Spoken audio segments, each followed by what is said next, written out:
Diciamo una iniziativa in continuità con quello che facciamo ormai da anni assieme alla RAI del Friuli Venezia Giulia, in questo caso le trasmissioni televisive che vedranno un prodotto finanziato da Arlef che riguarda i giovani artisti friulani che andrà in onda, e questo appunto, come dicevo, in continuità con quella che è una collaborazione che ormai continua da molto tempo. Recentemente peraltro abbiamo mandato in onda il Festival Suns 2018 e adesso stiamo continuando a lavorare con la RAI per mandare in onda altri prodotti sempre di qualità. Sicuramente il fatto di avere degli audiovisivi di qualità in lingua friulana sulla televisione di Stato è fondamentale,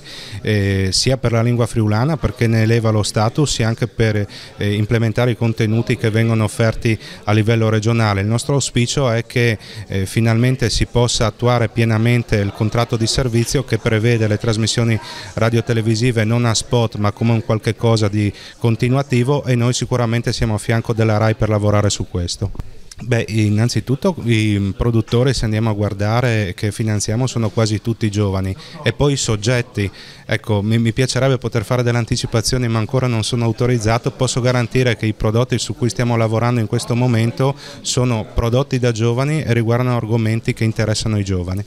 In questo momento c'è una trattativa appunto in atto con la RAI perché, come sappiamo, il contratto di servizio è scaduto e bisogna arrivare a un rinnovo della convenzione che preveda anche appunto il riconoscimento dei diritti